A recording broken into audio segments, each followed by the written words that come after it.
Hey, everybody. Welcome to the EverydayFI podcast, the show that explores the lives of everyday people on the path to financial independence. Hearing these stories will teach you in real ways how to forge your own path to financial freedom. And today I'm super excited about our guest, Ryan, who was actually on the show in one of the first episodes of EverydayFI. I will link his prior episode in the show notes for sure.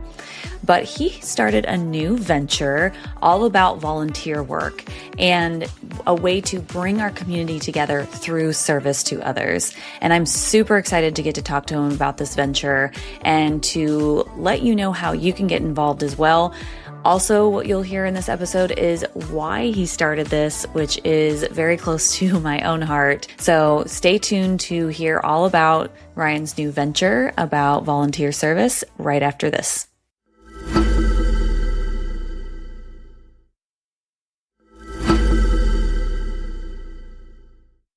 Welcome to EverydayFI, and welcome to our faces, Ryan and me. I'm so excited that I actually get to be putting these on YouTube now. I don't know why I'm so giddy about that, but it just makes me feel like I have arrived as a creator. I don't know. But anyway, I am here with my friend Ryan. You guys might recognize his voice because he was in episode 6 of the show. And we were just talking before we recorded that I'm a little embarrassed by that episode because it was before I had crafted my ability to edit podcast.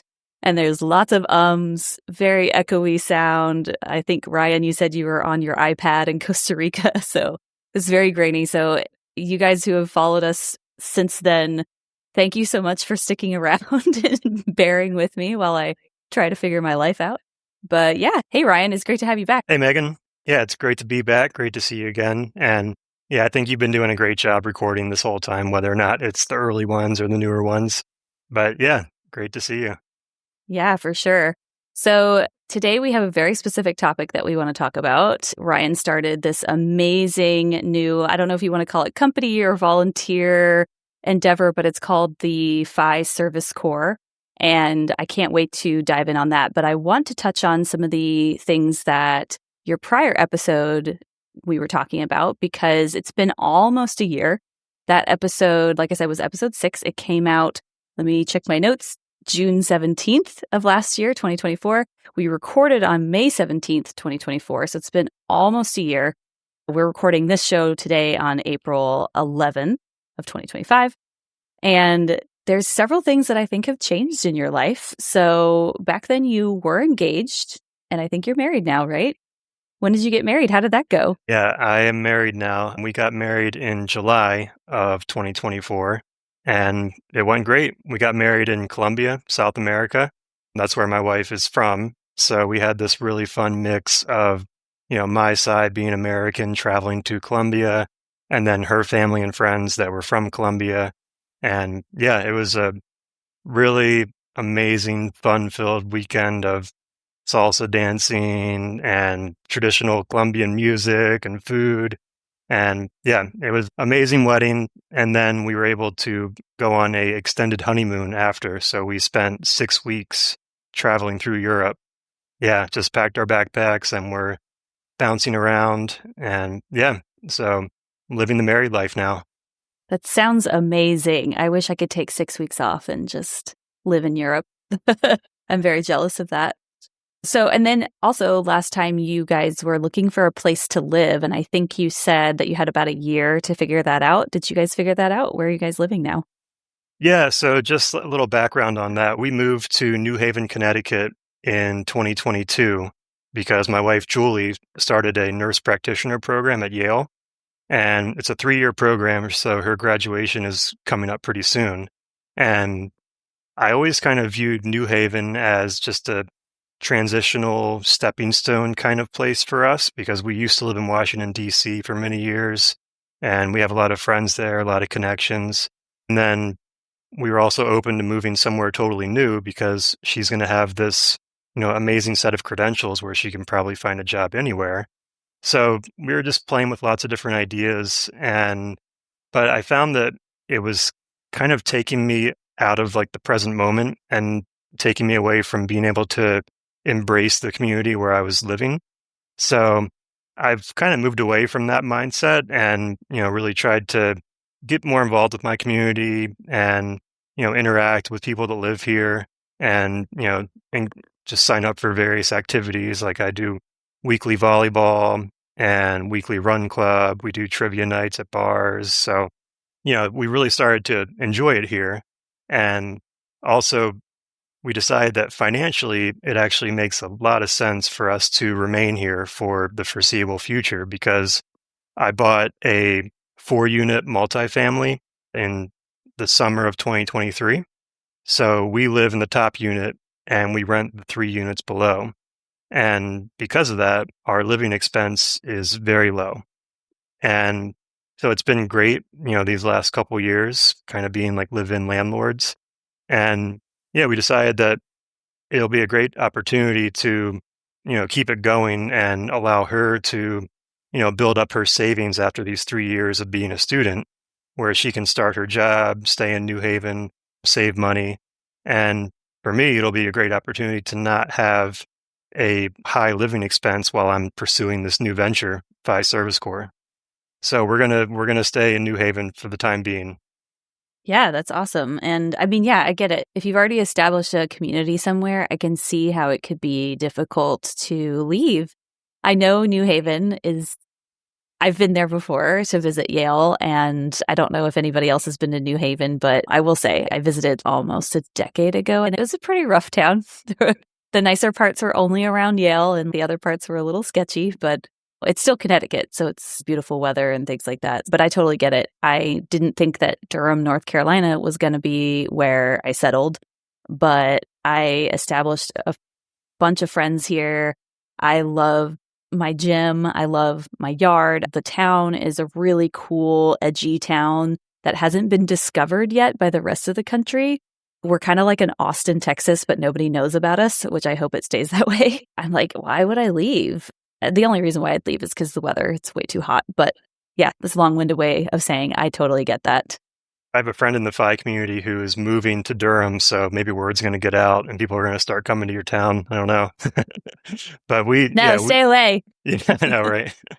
But yeah, we've come to really enjoy New Haven. We live in a nice neighborhood that's a little bit north of the downtown, and just a few blocks from our house, we can walk to a park. There's lots of hiking trails. You can hike to a summit and you can see Long Island Sound. There's a river that runs by where we can paddleboard. And then you get in your car and drive a little bit, and there's tons of state parks all around. So there's a lot to this area that we haven't really given ourselves a chance to really embrace. So after being here for almost 3 years now, we've developed some friendships like that, like you said about Durham, that just kind of comes with time. You have to give that stuff time to blossom, Yeah, exactly. Cool. Okay. And then the last thing that we talked about, well, this wasn't the only thing we talked about in our other episode, but the last thing that I want to follow up on is you're a CPA, and you said that you were in the midst of a gap. I think you were in month 8 of your gap, and you had a job lined up in October with a small company. You were going to be the CFO, from what I remember, and they had a 4-day work week. So did that happen? Are you still there? Are you enjoying that? What's going on there? Everything fell apart. In September 2023, I left my job, and my initial plan was to take 1 year off and then resume work at a different organization. And, I quit my job not because I reached financial independence, but I did have enough of a financial runway to, feel comfortable leaving for an extended period of time. And that's mainly due to a few successful house flips that I did in the past. And the other thing that made me feel comfortable leaving my job was I had an arrangement with an organization that I really liked where their CFO was retiring, and she's been like a mentor of mine over the years. And she had called me and said, like, hey, Ryan, I'd love for you to take over my position when I retire. And just with that, I went off of that and kind of went on faith and quit my job, decided to take a year off because this position was supposed to start in October of 2024. So as time went on, I did a few rounds of interviews with them. I met their staff. I met the president. I met some board members. And it got to the point where they were asking me, like, Ryan, what questions do you have for us for you to make your decision to work for us? So Nothing was actually in writing and in a contract, but verbally it felt like it was going to happen. And then we were on our honeymoon in August, and I got the call that they decided to go with another candidate.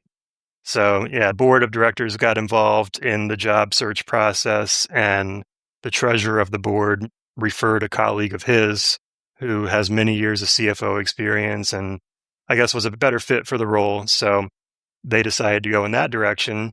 And yeah, they called me when I was on my honeymoon, and I expected to feel devastated when I heard that news. But yeah, surprisingly, like that devastation feeling never came. I ended up just kind of feeling like I kind of felt the sense of freedom. Like if I want, I could extend this time off longer, or I can look for other opportunities out there. So yeah, the job that I thought I had lined up ended up falling through. And I actually don't have any regrets about it though. Like I'm happy that I left my previous job.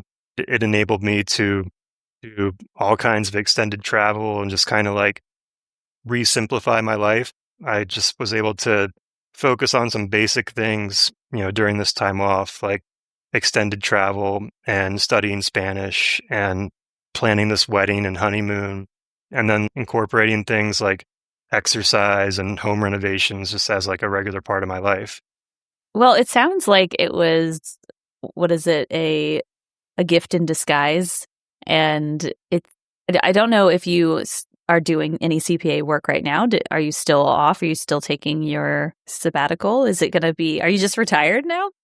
I'm not retired now, but I'm kind of just going day by day. And my main focus now is this new venture, FI Service Corps.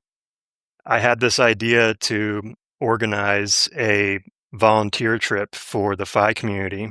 At first, all I wanted to do was just put a trip together and invite some FI friends. And it turned out to be super successful. Everybody that signed up for it, incredibly enthusiastic the entire time. Word spread. They told their friends in the FI community. And there was a ton of interest that was gained after this one trip.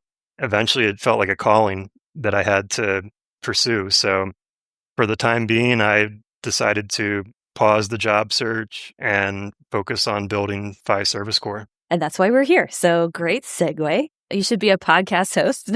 That was amazing. So yeah, I wondered if this job not working out is kind of what led to the FI Service Corps blossoming. So really, it's a great thing that you didn't get this job, I'm sorry to say, because the FI Service Corps, it looks incredible. I really want to join one of them. I know you've sent me the one that is going to happen in Asheville soon. Unfortunately, I don't think we are able to make that. I think we're either out of town or something. And then the one in Colorado is literally like a week and a half after we leave Colorado. So that we just missed it. So, but someday I'm going to do one of these trips. But I really want to know, what is it for people who don't know what this is yet? Yes, FI Service Corps is a mission-driven organization that focuses on empowering the financial independence community to give back by organizing experiential group volunteer trips and events. We have two taglines. One is volunteer with friends, and the other is investing in action, impact, and community. And yeah, I think that this concept came about at a perfect time for the FI movement. Right now there's been a focus on getting together for in-person like meetups and events, and there's a hunger in the FI community to get together and to interact with one another, and that's why CampFIs and the FI Freedom Retreats sell out so quickly. So this is just another thing that complements that hunger. And also there's an evolution with the FI movement right now where the focus is less on this race to financial independence at any cost. We're no longer focused on cutting expenses and kind of like depriving your way into FI. Now the focus is, being more intentional and, focusing on purpose and meaning and impact on your journey. So I'm not saying that FI Service Corps solves those two problems, but it's something that kind of harnesses those opportunities and takes that energy and puts it towards, good causes and things that can hopefully make the world a better place. Yeah, absolutely. So, what inspired you to start this? I know we kind of touched on it a little bit, but I'd love to get that full story. Yeah, it kind of hit me like a ton of bricks. And it was after our first podcast came out. So, when we were recording last, like almost a year ago, you were asking me like what my post-fi life would look like. And I just rambled for a while. But one of the things I said was that I, I would like to use my extra time to volunteer more. And, you kind of dug into that and asked me about volunteering. And I talked about volunteer trips that I've done in the past, but I had never considered organizing a trip of my own. And then when the episode came out, you wrote a little summary of our podcast. And one of the things that you said is learn how Ryan navigates challenges and aligns his financial goals with his passion for serving others. So when I read that, it really blew me away. Like I didn't I wouldn't think to describe myself like that, but the fact that, that was the impression that I gave off to somebody who I had just met and had an hour-long conversation with was really cool. And in that moment I decided like that's the person that I want to be. And that kind of planted the seed to this idea to organize a volunteer trip specifically for the FI community. And then I thought back to, a breakout session that I was in a previous FI event where the topic was giving back. And a lot of the people talked about like being members of their local Rotary Club or doing financial literacy classes at their local library. But a lot of other people talked about their desire to give back and, ideas they had to, maybe volunteer at a animal shelter or Habitat for Humanity in their community. I came out of that session with this feeling that there's this desire to give back, but it could be kind of lonely and people might not know where to start. So that's kind of where the concept of volunteer with friends was born.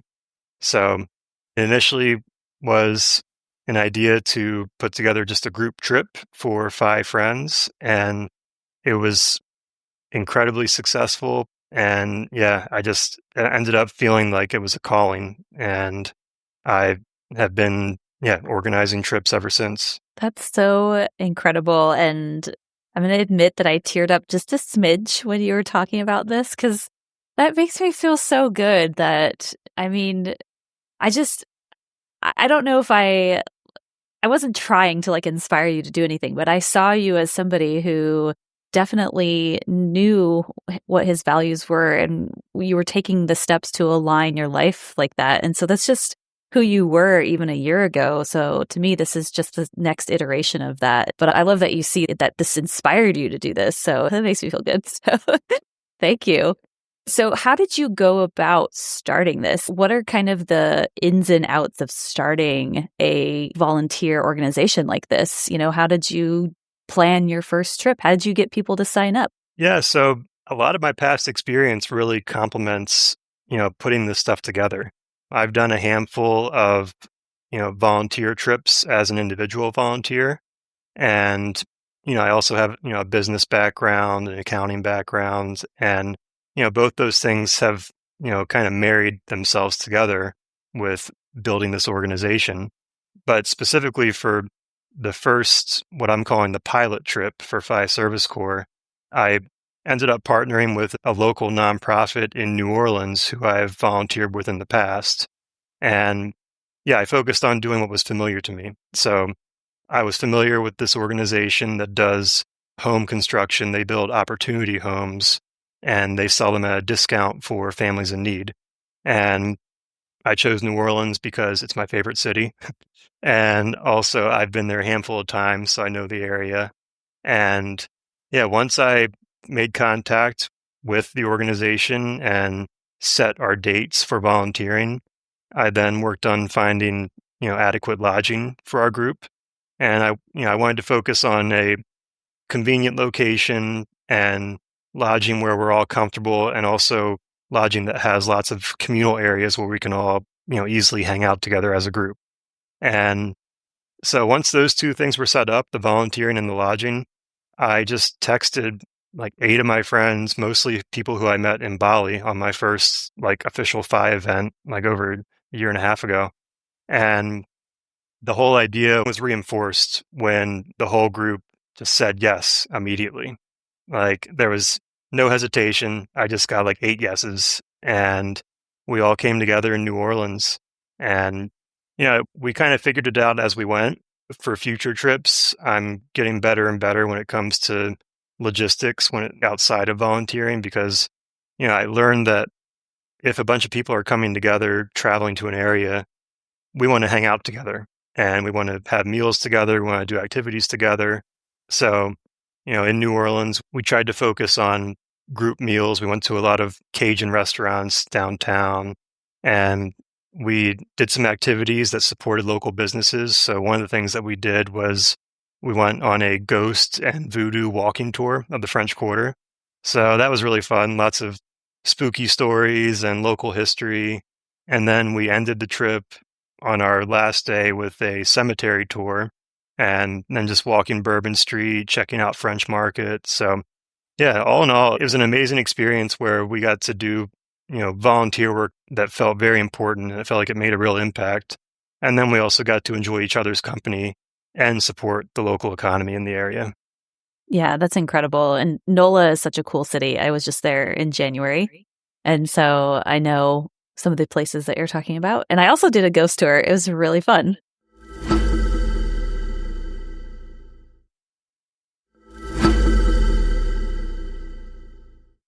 So this was your pilot, was in NOLA.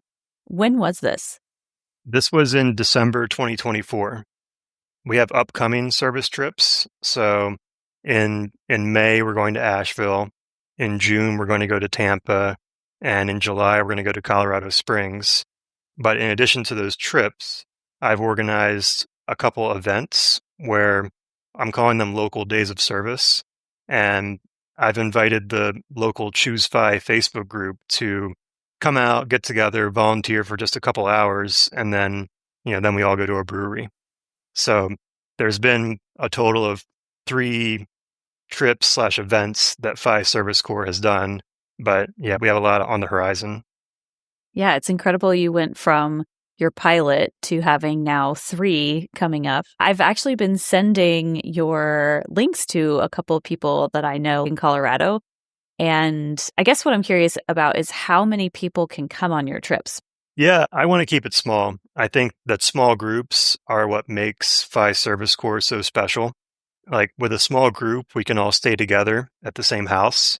The group size is really dictated by our volunteer partner. So wherever we're going, we partner with a local organization that relies on volunteers to execute their mission. And, I seek out organizations that take volunteer groups. Like there's a lot of organizations that work with corporate groups or Boy Scout troops or mission trips. So Fi Service Corps kind of falls into that category. So, for example, with Colorado Springs, I reached out to an organization called Keep Colorado Springs Beautiful.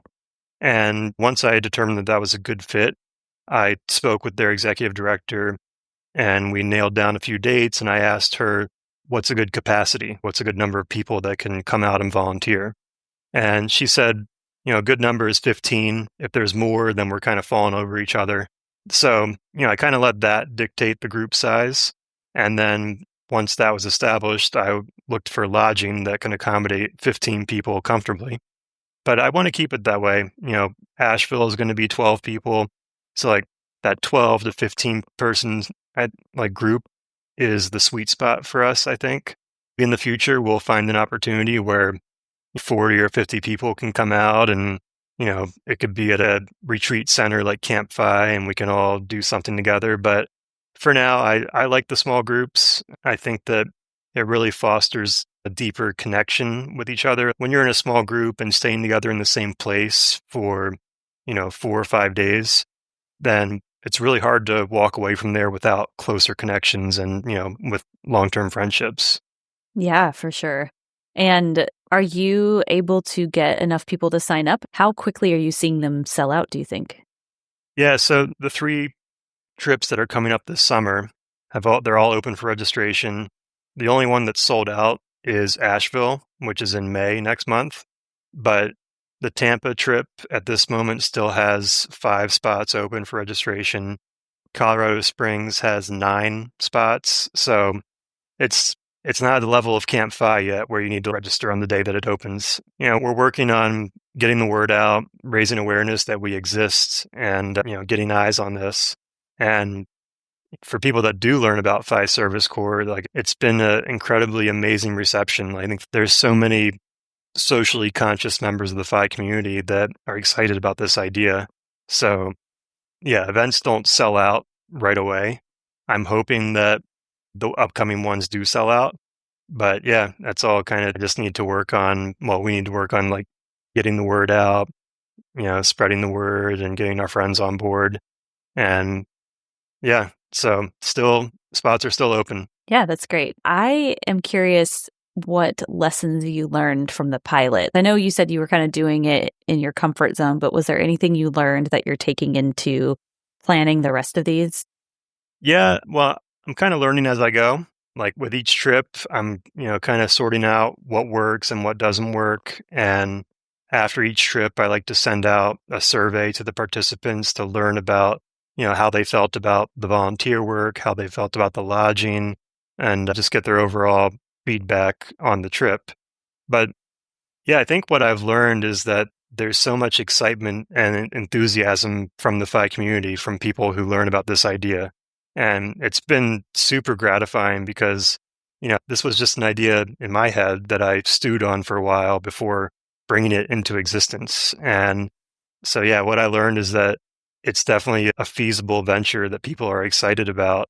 And yeah, I think as time goes on, we'll kind of develop the formula for a successful service trip by finding, really good fits for our volunteer partner organizations, really good fits for our lodging, because a lot, these upcoming trips are with organizations that I've never worked with before. And some of them are in locations that I never spent an extended period of time before. So I'd love to get to the point where there's recurring trips that happen, in the same location with the same volunteer work, maybe on an annual basis. Like I'm planning to go back to New Orleans in November and basically repeating the trip that we did last December. So working with the same organization, staying at the same accommodations, because, that all worked really well. With Asheville, we're working with a nonprofit that focuses on disaster recovery. They're in Asheville responding to Hurricane Helene, which hit last fall. So we'll be doing a lot of debris cleanup and like mucking and gutting of houses, getting them ready to be repaired. And I'm really excited about the vacation rental that we have. It has like a game room, it has a hot tub, a fire pit. So, that one I think could be a really good fit for our group. And if it goes well, maybe Asheville is a recurring trip, maybe not disaster response, but it could, there's a lot of organizations that do all kinds of, charity work in the community, like trail work or home building. And I'm also playing with the idea of piggybacking off of CampFI. So there's a handful of locations where there's multiple CampFIs that happen. So in Colorado Springs, there are, I believe, 4 CampFI weekends, like back to back to back. So the Colorado Springs trip in July is strategically going to be the Monday to Friday between CampFI Rocky Mountain week 2 and week 3.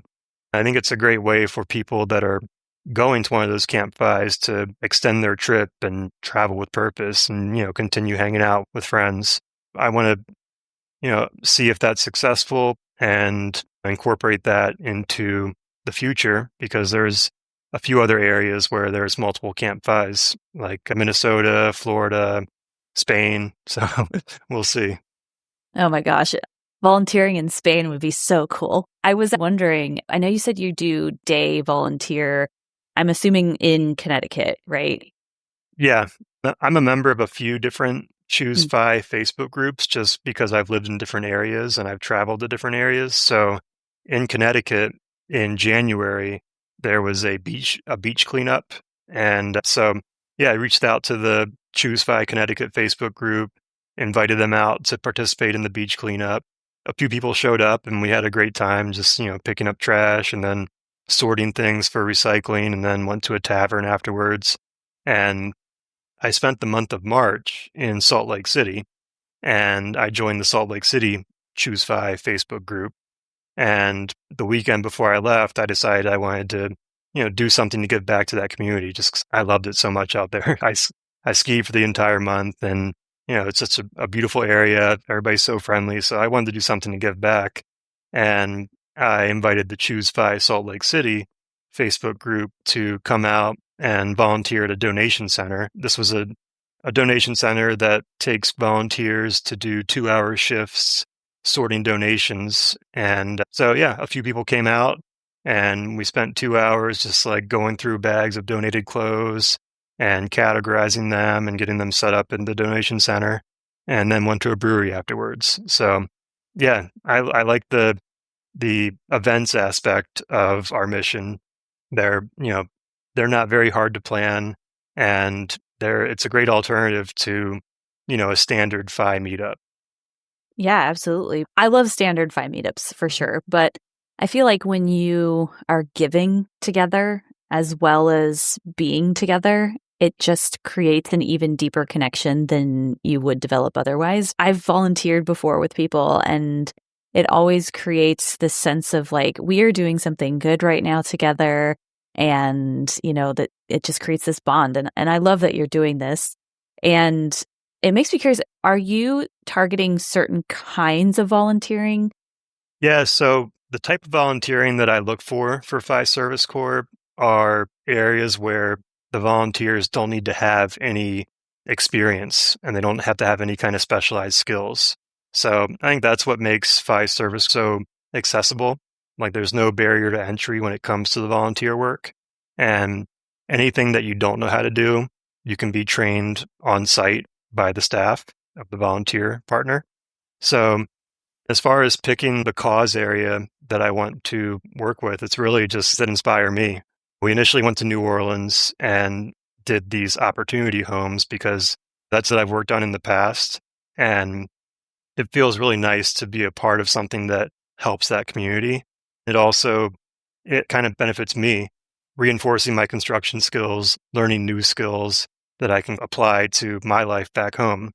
It's things that I'm interested in, and it's organizations that take volunteers and don't require any kind of experience. Yeah, that's great. What I hear you saying is that there's no real barrier to entry here for anybody who might be listening to this who wants to get involved. I'm guessing the only requirement is that you are able-bodied and able to work with your hands a little bit and things like that. But you don't have to know how to use a circular saw necessarily. They might teach you that. Maybe. Right. I don't know. Or not. You might cut your thumb off, so maybe not. Yeah. Yeah, exactly. I think that's the beauty of what we do. There's a lot of individuals in the Fi community that have this desire to give back. And so I want Fi Service Corps to be a resource to handle any kind of barrier that comes with that. So I want to take care of all the logistics when it comes to finding a good fit for a volunteer partner, finding a good fit for the volunteer work, finding a good fit for lodging where you're comfortable and you can easily hang out with your other fellow volunteers.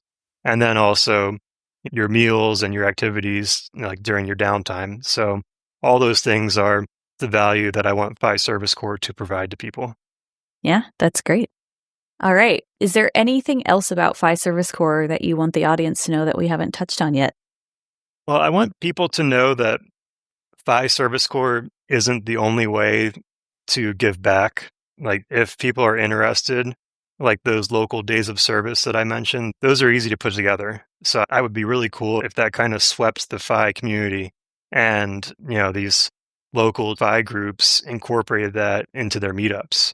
And I wouldn't be offended by it at all if it's not through Fi Service Corps. So I want people to know that it's just a matter of reaching out to an organization that accepts volunteers and figuring out if it's a good fit, setting a date, and gathering people together. So I think that's the main thing I want people to take away. What I want to know is where your love of volunteering and giving back stems from. Yeah, that's a great question. Yeah, I never really considered myself like a lover of volunteering, but thinking back, it's been a part of my life for many, many years. But the first major experience that I can remember was right after college. So I graduated college in May of 2010, and I didn't have to start my official career in the real world until September. So I had my whole summer free. And my best friend also had his whole summer free after college. So we had this dream to spend our summer in the Caribbean, like on an island. But the problem was neither one of us had any money back then, so we couldn't afford to do something like that. But as fate would have it, he ended up meeting a guy who did this volunteer work exchange program at this eco resort in St. John in the Virgin Islands. And as soon as I learned about this guy, I was like, I'm coming home. We're going to take this guy to lunch. I want to learn all about this program. And so, yeah, we learned about it. It was a really cool program where this eco resort offered a volunteer exchange program where you could come and work either in their maintenance department or their housekeeping department or their kitchen in exchange for free lodging at the resort. So we applied for it. We got in. And we spent the month of July after college volunteering on the maintenance team. And it was an incredible experience. We worked from like 8 p.m. to 2 p.m. every day. And we just did, we took care of the trash at the resort. We did all kinds of repairs all around the place. And then during our downtime, we got to enjoy being on an island. And we did lots of hikes and spent a lot of time at the beach. We're both scuba certified, so every weekend that we had off, we did a dive. And yeah, that was my first exposure to like extended volunteer work. And, it was incredibly gratifying because we were able to work towards the mission of this organization and then also benefit ourselves with this free lodging and being on an island.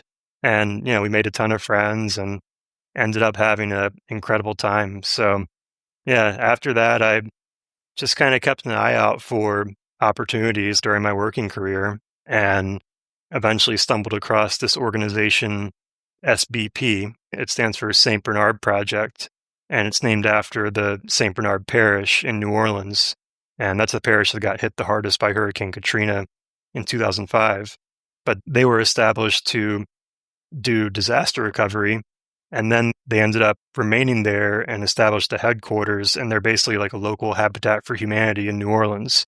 And yeah, I've done a handful of trips as an individual volunteer where I went for a week at a time to volunteer with them on these construction projects. So yeah, it's always been a part of my life. And I guess I never realized how important it was to me until I really sat back and thought about it and decided to organize a volunteer trip of my own. Yeah, that's awesome. And I know there's a lot of work for your stay, volunteer for your stay types of things. I think I want to say it's WWOOF is one of them. It's World Organization of Farmers. Like organic farming. Organic farming, yeah. Mhm. And I know somebody who did that, and she had a great time. I think she did it for like a year, and she got to live on this farm and just learn all this stuff about farming. And I forget the country she was in. I think it was somewhere in Europe where she got to do it, which is just, fabulous. And she did it right after high school. So she was very young when she got to do it. Yeah, I think that is something I would want the FI community to know about, not necessarily FI Service Corps, but just giving back in general. Giving back can be such a compliment to your FI journey because, like your friend who's doing the woofing, it's a great way to travel with purpose without the expense of having to pay for lodging somewhere. I've done something similar with an organization. There's a website called HelpX.net. It's basically a volunteer board where a lot of organic farms or various like hostels will publish volunteer opportunities, and you can sign up for a volunteer work stay arrangement. Yeah, I know the FI community is very into travel hacking, and it's mainly focused on credit card points, but I think giving back can be the ultimate travel hack. Yeah, I love that.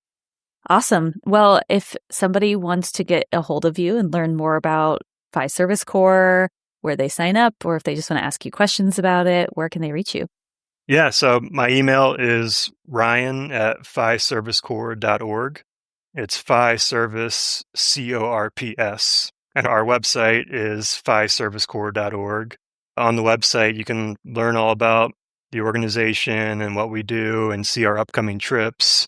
And there's also an option to sign up for our mailing list so you can get notified about our upcoming opportunities. On the website, you can find our Instagram. We try to post pictures of our various volunteer events. So yeah, check out the website, and my email's on there as well. So super happy to get in touch with anybody who's interested in learning more. Yeah, great. And of course, I'll put that in the show notes. Thank you so much for being here, Ryan. This was an awesome conversation. I'm so glad we got the opportunity to talk about Phi Service Corps and what you're doing. And I love that you're doing this. And yeah, I hope to have you back for a third time. Yeah, I'd be happy to. It was great. Thanks so much for having me on, Megan. I appreciate your interest in this and shining a spotlight on Phi Service Corps. Thanks for listening to the EverydayFI podcast. If you're loving this show, here are some things you can do. Number 1, subscribe in your favorite podcast player and share the show with your friends and family. You can also find us on YouTube now. Some of the videos actually have our faces. Number 2, please leave a review. I am always looking for ways to improve the show. Number 3, check out my website, everyday-fi.com, where you can listen to all the episodes and leave comments for myself and the guest. Number 4, if you're interested in sharing your own financial independence story and connecting with other community members, you can find a submission form at everyday-fi.com/podcast. And lastly, number 5, join my Patreon membership for only $5 a month at patreon.com/everydayfi podcast. This is a one-woman show, so every little bit of support really helps. See you next time as we continue to go down the path to financial freedom.